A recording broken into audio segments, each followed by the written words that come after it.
Olá, pessoal! Eu sou a professora Michele Nogueira e hoje a nossa videoaula vai tratar da unidade curricular 2 da disciplina de Tecnologia de Carnes e Derivados, cujo tema vai ser o músculo estriado esquelético. Nós vamos falar sobre a sua fisiologia e o fenômeno de contração muscular. Então, vamos lá! Então, na aula anterior, nós já vimos, quanto à composição química da carne, que existem dois compostos majoritários, a água e as proteínas. Dentro do contexto das proteínas, nós vimos que existem três tipos de proteínas: as miofibrilares, representadas principalmente pela actina e a miosina, as sarcoplasmáticas, representadas pela mioglobina e a hemoglobina, e as insolúveis ou do estroma, representadas principalmente pelo colágeno, a elastina e a reticulina.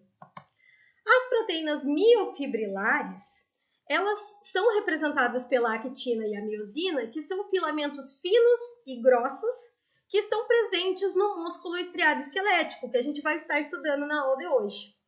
Essas proteínas, elas correspondem de 60% a 75% do total de proteínas encontrado nesse músculo. E são as proteínas responsáveis pelo fenômeno de contração muscular, que nós também vamos estar estudando como acontece esse fenômeno. Então, pessoal, a estrutura do músculo estriado esquelético. Músculo estriado esquelético. Estriado, ele vem justamente de uma conformação das linhas Z, que a gente vai ver um pouquinho mais adiante, que elas têm um formato de estrias, né? Fazem com que gere esse nome, músculo estriado. E esquelético é originário pelo fato de que os músculos, eles estão presos por tendões ao tecido ósseo, né? Ao esqueleto do animal de corte. Então, vamos observar essa figura aqui, onde a gente percebe que nesse primeiro momento aqui, a gente tem um músculo, aqui no cantinho teríamos um tendão, e na sequência, né, o osso do esqueleto do animal de corte. Esse músculo, ele é composto por subunidades, que a gente observa aqui nessa imagem, né, que está aumentada, que é denominada feixe de fibras musculares. No seu interior também tem subunidades, representadas um pouquinho maior aqui, que são denominadas fibras musculares. E no interior dessas fibras musculares, as subunidades que compõem a fibra são denominadas miofibrilas. E é no interior dessa miofibrila, de cada uma das miofibrilas que compõem a fibra muscular, que nós temos as proteínas actina e miosina, representadas por seus filamentos nessa imagem. Então, vamos observar um pouco melhor a organização da fibra muscular, que é a unidade estrutural do músculo. Como a gente já viu, a fibra muscular é composta por miofibrilas. Então, aqui a gente vê uma miofibrila que está saindo daqui, né?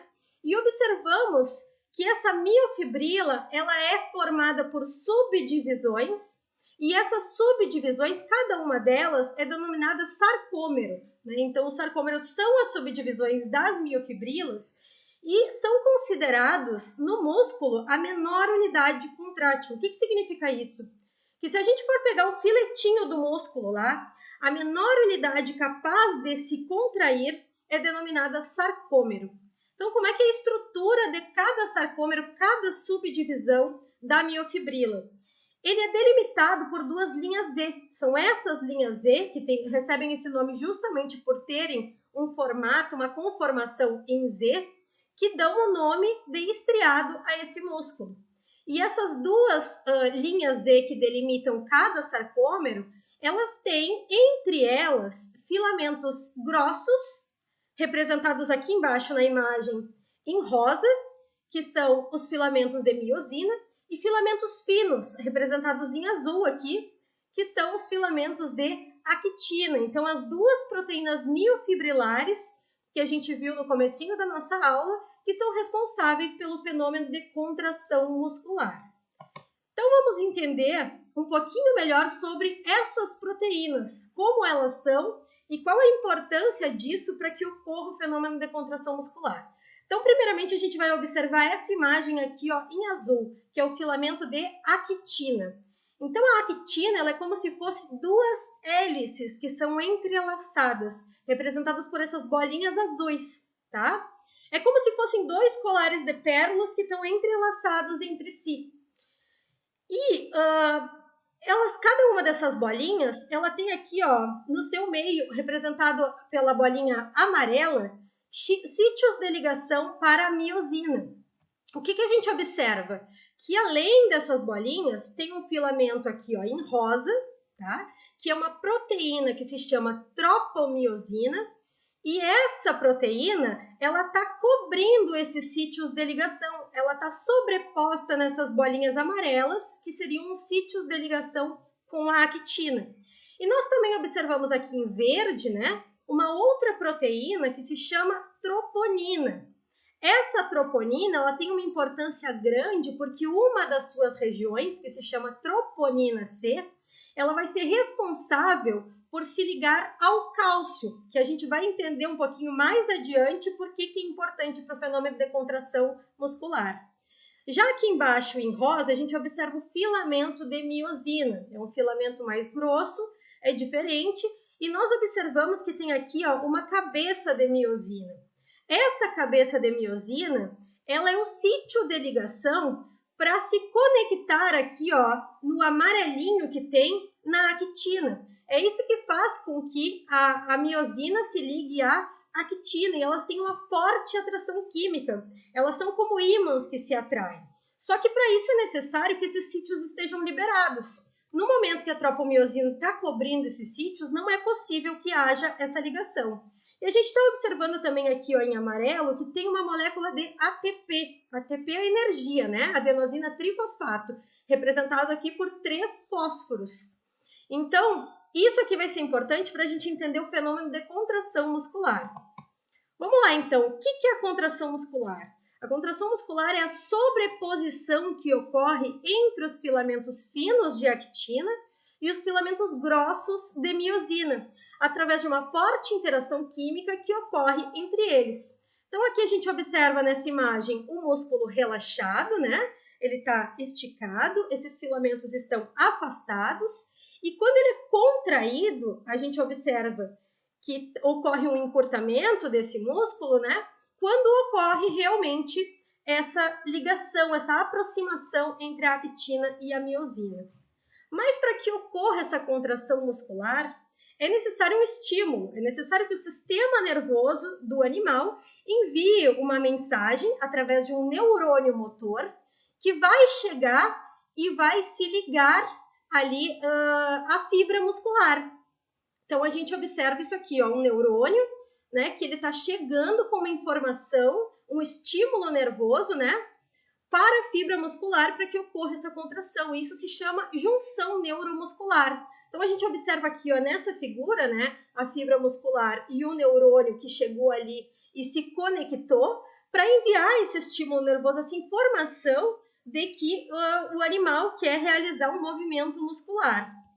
Então, pessoal, vamos observar aqui, ó, a imagem maior, tá?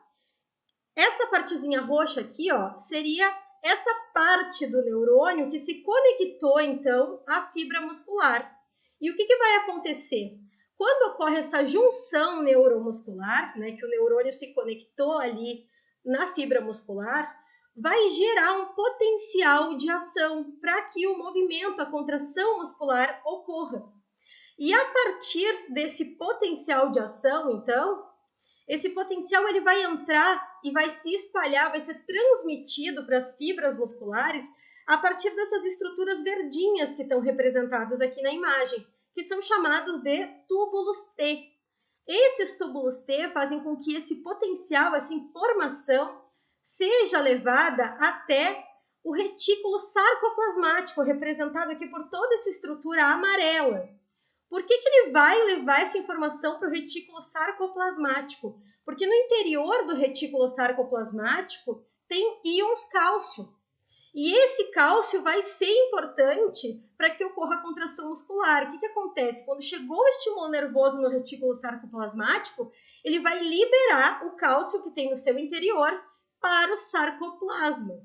E a partir daí, então, vai estimular a contração muscular. Então, vamos entender como é que ocorre essa contração muscular quimicamente a partir dos filamentos de actina e miosina. Então, vamos observar aqui, ó, a actina, que a gente já tinha visto a estrutura, né?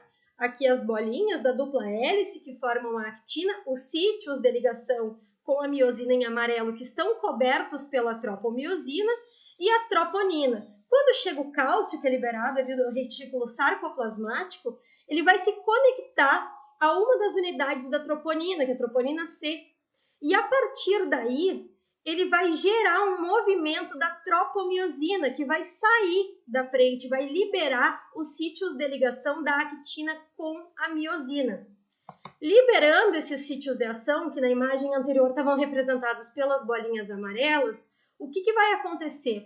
Aquele ATP, né, que é uma energia que vai ser necessária para que essa ligação ocorra, vai fazer com que a cabeça da miosina se conecte, então, ali àquele sítio de ação, de ligação da actina, e vai, então, fazer com que elas se liguem realmente. A partir dessa ligação aí, então, vocês percebem que ocorre uma inclinação da cabeça e ela acaba puxando o filamento da actina para a sua proximidade e faz com que esses filamentos e as duas linhas Z sejam aproximados.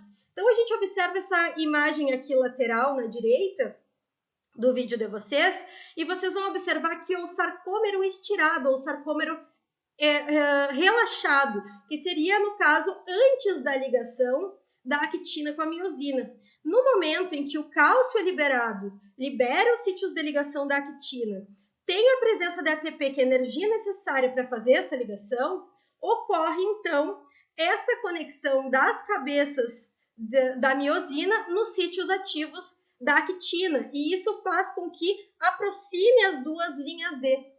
E isso promove, então, o encurtamento do sarcômero, ele fica contraído. Como que ocorre o relaxamento muscular, então, pessoal? Para ocorrer esse relaxamento muscular, é necessário que tenha novamente energia, outra molécula de ATP. Ela vai liberar um átomo de um fósforo, né? E a partir da liberação desse fósforo, é uma energia suficiente para liberar essa ligação novamente. Liberando essa ligação, o sarcômero novamente ele vai ficar, não vai ficar mais contraído, ele vai ficar relaxado e os filamentos de actina e miosina vão se afastar. Então, esse é o fenômeno de contração e relaxamento. Esse ciclo ele se repete enquanto ocorre a presença de cálcio e a presença de ATP. E a gente vai estudar um pouquinho mais adiante, né, quando nós falarmos de rigor mortis, que é o caso em que ocorre a última contração, não tem mais ATP e não ocorre mais o relaxamento. Então, isso é um tema para uma próxima aula. E por último, então, vamos falar sobre a estrutura do tecido muscular. Nós já vimos lá na legislação do RESPOA, né, que a carne era composta por tecido muscular e tecidos anexos. O tecido muscular, pessoal, ele tem 3 tipos de músculos, né, que seria o músculo estriado cardíaco, que é o músculo do coração, o músculo liso, que seria o músculo das paredes dos vasos sanguíneos e linfáticos da pele e dos órgãos, e o músculo estriado esquelético, que é o músculo que constitui realmente os cortes que vão dar origem ao alimento carne. Então, exatamente o que a gente estudou a fisiologia nessa aula de hoje. Falando um pouquinho sobre os tecidos anexos, nós já vimos que entre os tecidos anexos, o principal deles é o tecido conjuntivo. Nós temos também o tecido ósseo, né, dos ossos, e em pequena proporção o tecido epitelial e tecido nervoso. Tecido epitelial, aquele, né, da pele, que alguns cortes cárneos, como no caso de aves, como no caso de suínos, ele vai acompanhar também o corte cárneo, mas no caso de bovinos e ovinos, ele é retirado, né? Ele não vai estar presente no corte cárneo.